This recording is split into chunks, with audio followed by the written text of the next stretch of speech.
దయచేసి మనకు ముఖ్యమంత్రిగా మళ్ళీ జగనన్న రావాలి, జగనన్న పాలన కావాలి, ఈ సంక్షేమాలన్నీ మళ్ళీ ప్రతి ఇంటికి అందాలి, మన అభివృద్ధి అంతా ప్రతి ప్రాంతంలో జరగాలి అంటే ఖచ్చితంగా, ఎందుకంటే మొన్న ఎన్నికల కమిషన్ చెప్పి 60 సంవత్సరాలు దాటిన వృద్ధులకి పెన్షన్ ఇవ్వడానికి వాలంటరీ వ్యవస్థ మీద కంప్లైంట్ చేసి ఎలక్షన్ కమిషన్ తో ఏం ఉద్యోగం అది? గోను సంచులు మోసే ఉద్యోగం. డే టైం మగవాళ్ళు ఉండరు, వెళ్ళిపోయి తలుపులు కూడా. ఇది ఎక్కడదండి ఇది?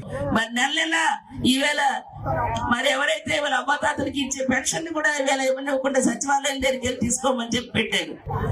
ఎలక్షన్ లో రాకముందే నువ్వు వాలంటీర్లు తీసేసి ఇచ్చిన సంక్షేమానికి గడ్డి కొట్టి మళ్ళీ నేరుగా వెళ్ళి మంచం మీద ఉండే వాళ్ళు కూడా వీళ్ళు మోసుకొని వెళ్ళి పరిస్థితి మళ్ళా పెన్షన్ తీసుకునే గట్టిని తీసుకొచ్చావే.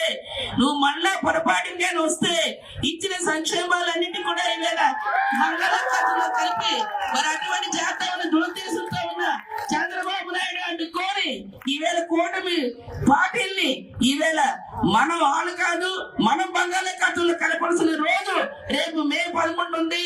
దయచేసి మనం అందరం కూడా సమాయత్తమై అటువంటి వారి కళ్ళబల్లి మాటలు నమ్మకూడదు.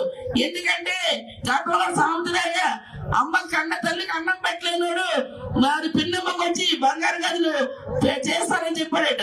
అలాంటి పరిస్థితి వల్ల చంద్రబాబు నాయుడు అందుకో ఎవరైతే ఈవేళ కూటమి ఉన్నారో ఆ ప్రత్యర్థులు వచ్చి మళ్ళీ చెప్తారు. దయచేసి ఆ మాటలు నమ్మకండి. లాస్ట్ టైం అలాగే చేసి ఒక్కడైనా చేసి ఇంటికి కూర్చోము. రైతులకి ఈవేళ రుణమాఫీ, ఉచితంగా కరెంటు, ఆడపిల్ల పుడితే 1,00,000 రూపాయలు, కళ్యాణం చేస్తే 2 లక్షలు, కానీ రకరకాల ఎజెండా ఇచ్చి ఒక్కడంటే ఒకటి చేయని అటువంటి వారిని బుద్ధి చెప్పాల్సిన అవసరం ఉంది. దయచేసి ఆలోచన చేయండి.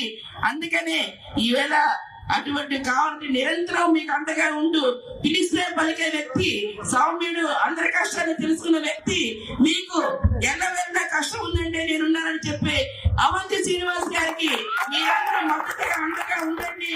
మీ తాలూకా విలువైన ఓటుని ఆ ఓటుని పెంచండి, అభివృద్ధిలో బాగా అయ్యండి, జగనన్నని గెలిపించండి, జాన్సంగా ఆశీర్వదించండి.